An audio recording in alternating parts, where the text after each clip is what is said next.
when the zombie breakout happens, what do you think like the origin of the virus is? Like, and don't say that stuff. No. But that brings up a good point. Like when a homeless space eater dude in Florida like did his thing, my phone was ringing off the hook. And I was like, did none of you actually read my book? Like, if there's one lesson you could take from it in the cliff notes of the cliff notes, it would be don't panic. Because it's true, like panic is like the enemy of everything. You know, it's so hard for us as human beings to be like, okay, wait a minute. Let's really think about this. This is why Obama always gets in so much trouble. He doesn't panic enough. Like, there's an oil spill, and he goes, well, let's think about it. And they're like, no, let's not. We have to panic. So I would say it's not going to be bath salts. But the truth is, I don't know what the origin is. And I don't care. What I care about is our reaction to it. You know, like, you're how old? I'm 17. God bless you. All right. Slowly go very old. Now the world don't move too much. Anyway, when I was a little bit younger than you, when I was 13, and I was having these special new feelings, there was a special new disease that went right along with it called AIDS. All right. Now with you and your generation, AIDS is like part of life. You know all about it. You know how to get it, how not to get it. You know what to do. You know how to be safe. You know, hopefully when you get a little older and you have a boy who likes you and he's like, hey baby, and you're like,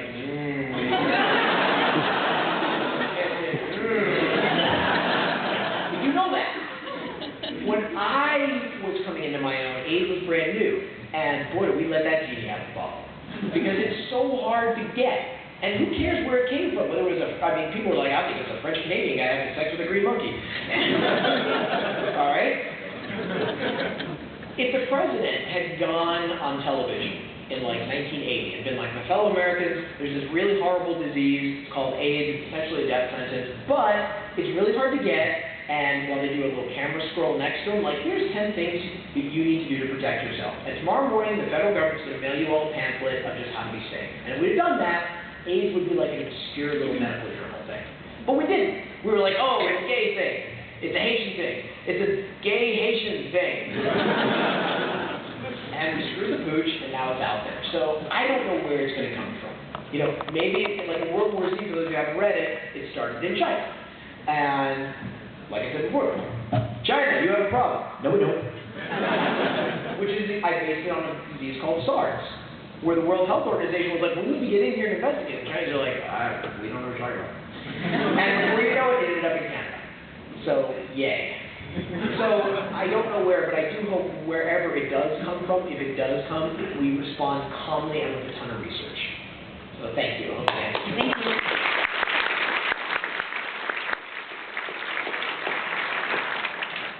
Good afternoon. Good afternoon, Animal. Chuckles, the G.I. Joe, yeah. My question was, I just bought the abridged audiobook. So I'm wondering, when you release the next part, will there be a part 2 set that people have the original? You know, that's a really good marketing question. I don't know. Maybe we should talk to Random House about it. Like, if you already have it, bring it to Random House, and they'll give you the other half. It's not a bad idea, actually, because you already spent your part. Right. I don't know. I mean, the truth is, it's all downloadable now. So I'm sure, you know, it's like 90% of audiobooks are downloadable. So I'm sure there's going to be something where you can just download the individual stories that you already have. And if you just take, did you buy it on CD? Yeah. Oh, well, that's simple. You take your CD, you rip it off, put it on your hard drive, you buy the other ones off the internet, put them all together, you burn them on a new CD, you're done. Right. I mean, that's what every college student does every day. Thank you, Chuckles.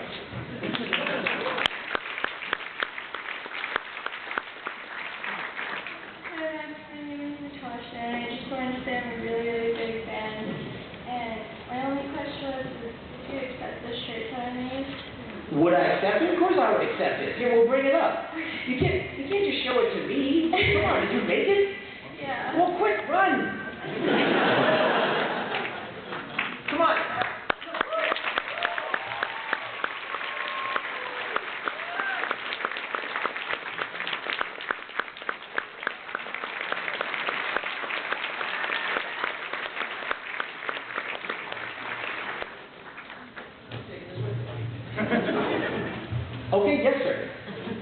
My name is Doug. Hi, Doug. First of all, I've got to thank a good friend Sean for turning me on to your book. He spent a couple of years trying to talk me into reading it. When I finally did, I couldn't believe it. I read it Sean, really bad.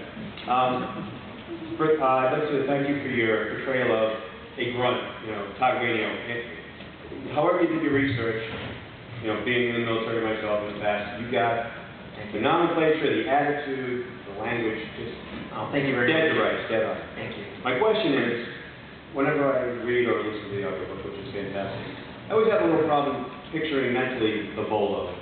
Oh. And I don't know if maybe it's out there somewhere and I've missed it on the internet, but what do you have a description from you as to what the No, that's bolo really simple. looks like? Yeah, you go on the internet, you see everybody try to make their own logo. Okay, for those of you who haven't read it, there's like a hand weapon that the grunts use in World War Z. It's a logo. It's really simple. It's essentially like a flat space, and I based it on the World War I e-tool. See, especially the German ones. Because in World War I, you had to, entrench. There's a lot of entrenching. But then you also had to fight. There was a lot of hand-to-hand. And instead of the curved shovel, it was basically like a flat piece of steel. And in World War I, if you go up against a guy with a flat shovel and you just ram it right here, you can take the whole head off. So it basically was a piece of steel like this, two flat edges or one flat edge on this side. And I'm sure probably the Israelis came up with it, like, unscrew it, put other things on it. But the point was that the logo was simplicity. And that was the point of World War Z. I have something in the book called the resource-to-kill ratio, which is every time you kill a zombie, it takes an amount of resources. And therefore, you can't have this crazy military-industrial complex we have now because nothing's going to feed it anymore.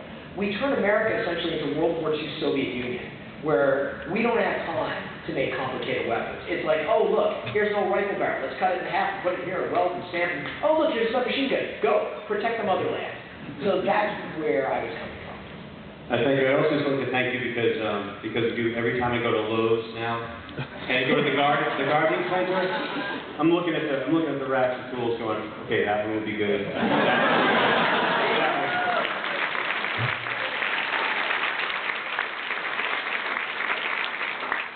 Mr. Brooks, my name is Josh, and so I've been a fan of zombies since I was, yay high and saw George Romero's, first classic, and loved your books, it was wonderful, work. And my question, actually, I saw you on the Nevertheless Warrior panel last year, and there was a question I was trying to get out there, but we ran out of time. Ask me that? They touched on it, but I wanted to get your take on it. What do you think about the possibility of cross-contamination of zombies being able to convert, vampires? Oh, zombies being able to convert vampire zombies? Yeah. Yeah, having sort of a hybrid kind of thing, Yeah. and then like a vampire Sharon finds like a zombie Hilo, and then they go all together and they make like a hybrid Hera sort of zombie vampire. No. I'm sorry. No, in my world that just don't happen. Human vampires being of human stock, and you don't think that... That would be like a saber-toothed cat trying to have sex with Ebola. Thank you. How's it going, Max? Hey, how's it going? Not bad. My name is Billy, big fan, and I was at your panel a few days ago, and this is one obviously, and there was a lot of talk about government institutions and their response to the zombie outbreak. And I was wondering what your take would be on religious institutions and what their responses would be on the zombie outbreak. Honestly, I think it depends on the religion, and I think it depends on the individual people. I mean, it depends on, because I don't think it depends on the faith in theory. All right, because all the theories are good. I mean, you look at every religion on paper, it looks awesome. The problem is, it's been given over to imperfect people who then screw it up. Okay, and that's the problem. I mean, every time I read a religious text, I'm like, oh, this one's a good one too. I mean, I've yet to read a holy book which is like, we're total dicks who believe in war and so I really think it would depend. It would depend on the country, it would depend on the community, it would depend really on a lot. I don't think you could sort of blanket that. So, there you go. Hi, Max. My name is Penn, and I've never read anything that you've written. But this weekend, I've heard a lot of good things. I'm gonna check it out. Thanks, man. My question is, you know, I think there's like 4 different news articles that come up with people eating people in the last like 3 to 6 months. You know, most famous being the Florida Bath massacre. And I'm wondering, like, there's a lot of different elements coming into this. You know, it's like the guy eating another person and it takes a lot of bullets before he goes down. And it's like, oh, it's drugs. And it's like, is this already like the government trying to cover it up? You know, it's like we don't know what happened to the guy who got bit. They took him to the hospital and who knows where he's at. Like, I wish the government was awesome enough to cover shit up. I mean, dude, how old are you? 24? All right, 24. So you came of age during the Bush administration. All right? Were they capable of covering up anything? We went into a whole freaking country. We started a whole war on the premise that there were weapons. And then they were like, oh, my bad. Literally, you weren't going to cover that up. You weren't going to, like, sneak some weapons in and be like, oh, my God, look at this. I do that for my wife every other day. I'm like,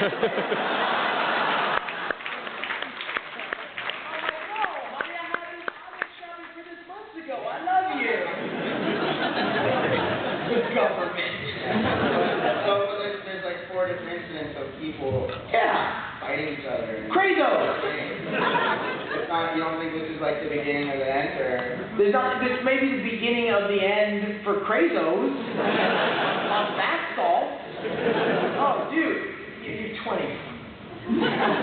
Young man.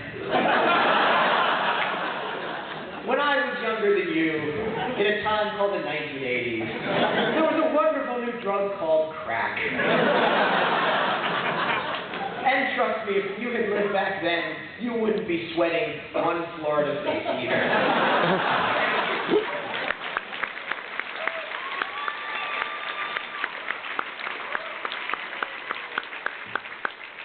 Hi, good afternoon, Max. My name's Antonio, and even with your caveat about the military-industrial complex, right now we're at the dawn of robotics in the military, with the Predator, the Talon, and what have you.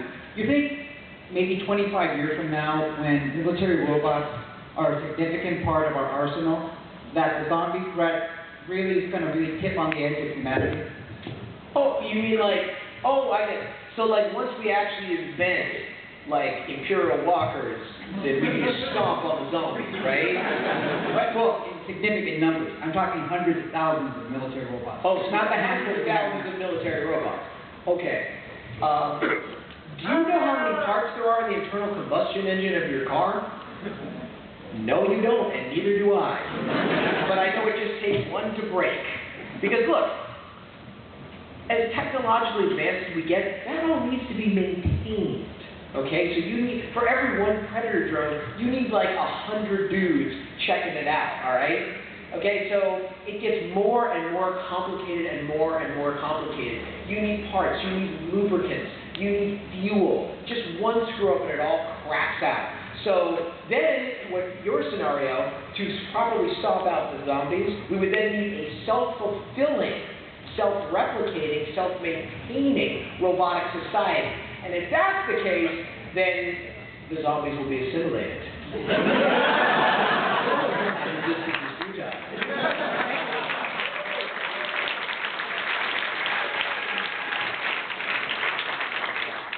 Hi, Max. My name is Chris. We talked yesterday. Yes, we did. Good to see you. But there were a lot more people behind me, so I didn't really get a chance to say this to you. But Now's your moment. But I've always taken an interest in zombies and zombie-related things, but it really wasn't until my parents got me the Zombie Survival Guide that it really opened a whole new set of doors for me. And I made so many friends, and I think I'm closer with my parents because of it now. Wow. Because our board game that we play for game night is the game Zombies. And it's really done a lot for me. For a lot of people, it's kind of just an interest, but it's a lot more for me. So I just wanted to say thank you for writing your books. They're brilliant. And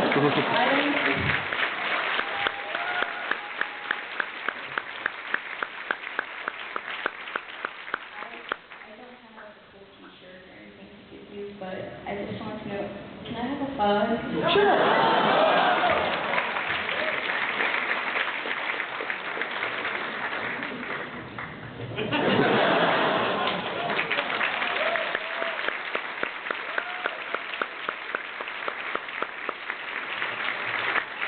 I ain't hugging you.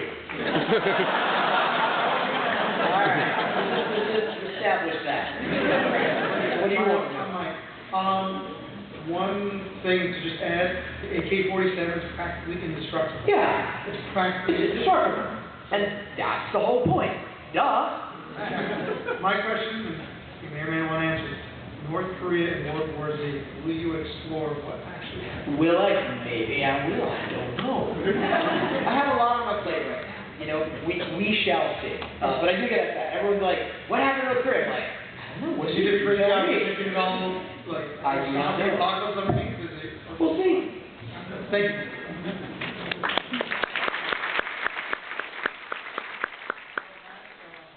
Love the book. Great book. I'm David, by the way. Thank you, Dave. My question to you is, being that you're choosing voice actors for the audiobook, and you're going for movies now, do you see yourself also going more into movies where you choose the actors and you say, oh, he'd be great for this part, I want to see him do this, I think he'd be, you know... Oh, no, that's a good question. Look, David, I'm a novelist. Like, that's my job. That's what I do. That's who I am. I started writing when I was 13 years old. I'll die a novelist, and everything else I do is a sideline. As far as movies go, even if I do get into, like, heavy screenwriting and stuff like that, screenwriting doesn't have any power, you know? I could be like, oh my God, you know, Denzel Washington would be great for that part. And they'd be like, exactly. And that's why Zac Efron's gonna get it. What I love about this audiobook is I always hear the voices in my head, and it's the one time in my whole life where I've actually been able to pick them, and I've actually been able to go to them and write to them personally and say, look, here's why I think you'd be awesome for this role, and here's why you personally as an artist have meant so much to me. So that's why the audiobook for me is so special. You know, maybe someday I'll write another audiobook and I'll get to do that again, but because it's relatively small compared to like Hollywood, that's why it's so cool. So, I hope that answers your question. So, everybody, before we say goodbye, if you could all do me a favor, I try to explain to my boy, his name is Henry, he's 7 years old, sort of what it is that I do, and why it is I have to go and leave him for a couple days at a time. So, if you wouldn't mind, when I give you a signal, could you all just say, hi, Henry? I'm just going to take a little video. Ready? Okay.